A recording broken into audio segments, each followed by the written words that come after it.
The Indianapolis Colts are still in the playoff hunt as they traveled to New York to take on the Giants, who had a tough loss against my Atlanta Falcons and Michael Penix Jr. in his first game. My name is Tyler, here with my brother Ryan, and we're going to break down this Week 17 Colts versus Giants matchup. But before we get into that, Ryan and I, we want to wish everybody a Merry Christmas, and we hope that you all have a phenomenal week with your friends and family.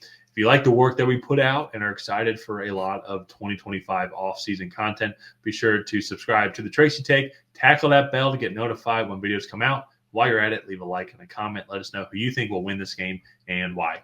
Ryan, as I said, the Colts are barely still in the playoff hunt. They are Giants, Cincinnati Bengals fans on Saturday as they take on the Denver Broncos. Essentially kind of their playoff path, because I think they hold tiebreakers over Miami and Cincinnati. If it gets kind of very wild like that, it looks like they have a better conference record.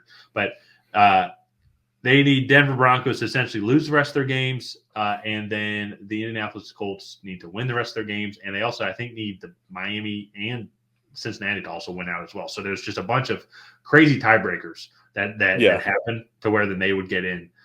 So kind of like Jim Carrey, Dumb and Dumber, you're saying there's a chance. So why not? You can only control what you have control of. And right now they have control of going into New York and beating up on some weak football Giants who really it's like the Giants team just sucks. And it really is. You guys made Michael Penix's debut a lot smoother than what it has to be. The offensive line is just atrocious.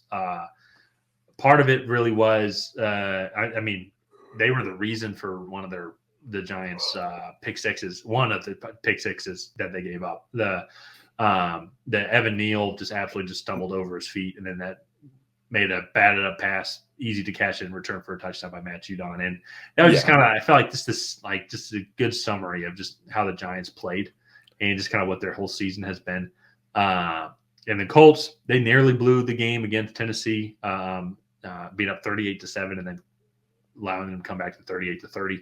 So it's good for their offense and just defense, I guess, to put up that many points. Because I'm pretty sure they had a pick six as well. I'll go back and double check. But Ryan, I want to throw it over to you here. What do you think of this Colts team in general, especially too as like they're still vying for the playoff spot, but also some areas they need to improve on and areas you'd like to focus on, like for them to focus on against the Giants. Yeah. And on the flip side, get to the Giants here, and what do you think is their biggest issue that they need to, I guess, outside the quarterback, that they need to help out when they get in a young rookie in there? Yeah, I mean, so starting off with the Colts, I think this is a good Colts team. I don't think they're great. They're a fringe playoff team, and I think that's right kind of where they are. They're on that more outside looking in than anything right now, but definitely you can kind of see some of the building blocks there. And the one thing that I want to reiterate with this Colts team, Anthony Richardson is a project. You drafted an extremely young quarterback who has shown signs of development and is learning the NFL game, but he had like 13 college starts. And like he's younger than a lot of the quarterbacks that are in this year's draft class. And he'll be going into his third year when they're rookies. And so like, to me, I just want to scream patience as Anthony Richardson develops, because these types of physical traits, this arm strength and everything, doesn't grow on trees. And so I know it's not the most refined product right now, but where he was last year and where he is this year is night and day. And hopefully he can kind of continue to repeat that process. The other thing I do want to say is the Colts running Jonathan Taylor last week, they did a really good job of that. The other thing that I was fairly impressed with throughout the last few weeks was just the game planning and the play calling around Anthony Richardson. They've done a better job of giving him half-field reads, getting him out into space, allowing him to use his athleticism, and then also the quarterback design runs.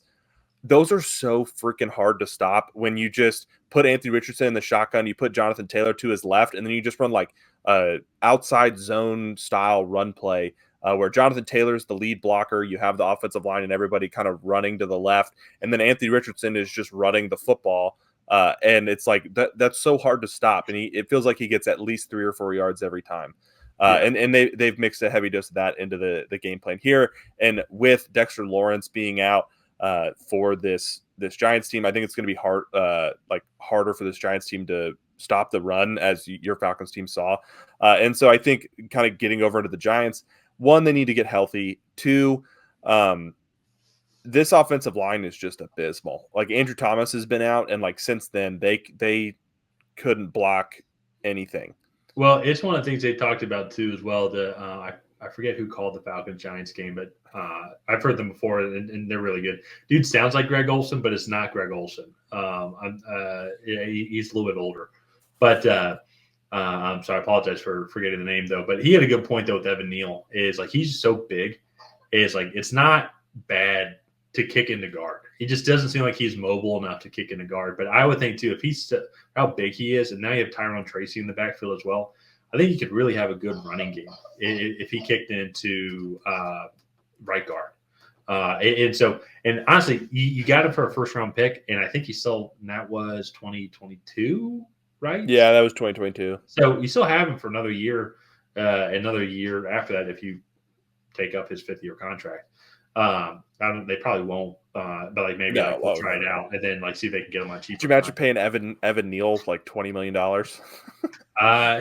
Hey, with the Falcons organization and how we've spent money, I mean, hopefully it works out with Michael Penix. But yeah, I could potentially see an organization. I could not imagine paying Evan Neal $20 million on a 5th year option. Well, remember him coming out of college, like how hyped he was.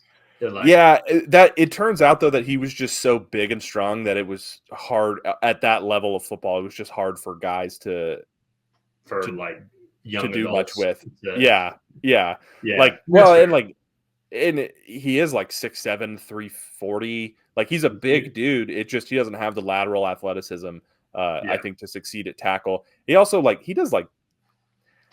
he amazes me sometimes. Like, he does some stupid stuff. Like that one play that you're talking about, like he just kind of trips up over his own feet. Like, he doesn't do anything. Well, it was a combination of him and then who was the guard? I think it's a backup guard. I didn't know who it was. It definitely was.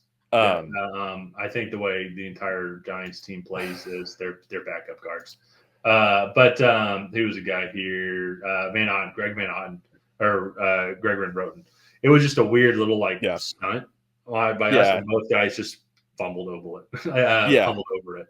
And so we see all that too. It's Drew Lock's not playing well in general, but to be fair, then to him, I think too, like, you get rid of Daniel Jones, yes, but at the same time though too, it's when you get rid of the quarterback, then that's when okay, we got rid of one problem, well, but these problems keep occurring.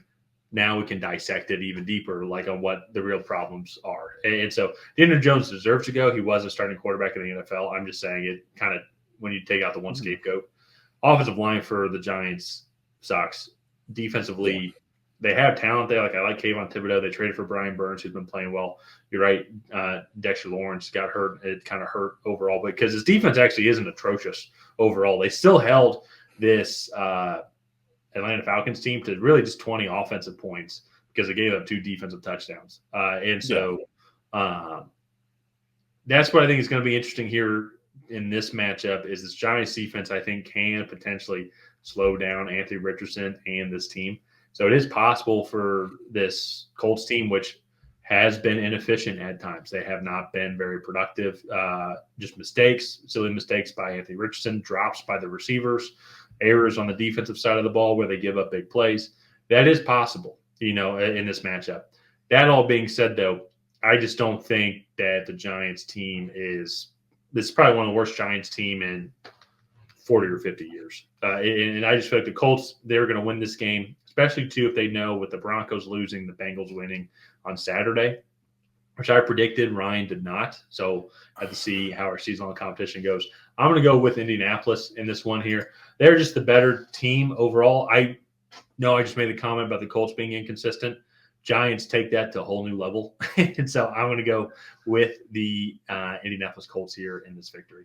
Yeah, I'm going to go with the Colts also. The Giants have not won a game at MetLife this year, and I just think that continues. I even go back to, so I look at the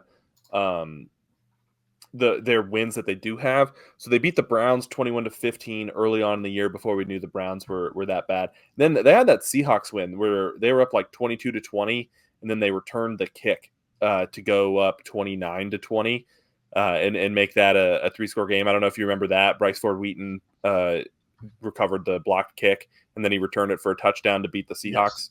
Yes. And so like that, those 2 wins right there are the Browns win, I don't remember, but that Seahawks win like was a little bit fluky in and of itself, and like they just have not been competitive in a lot of these games. Like 17-7 of the Eagles, 28-3 for the 17-7 for the Bengals, 28-3 for the Eagles.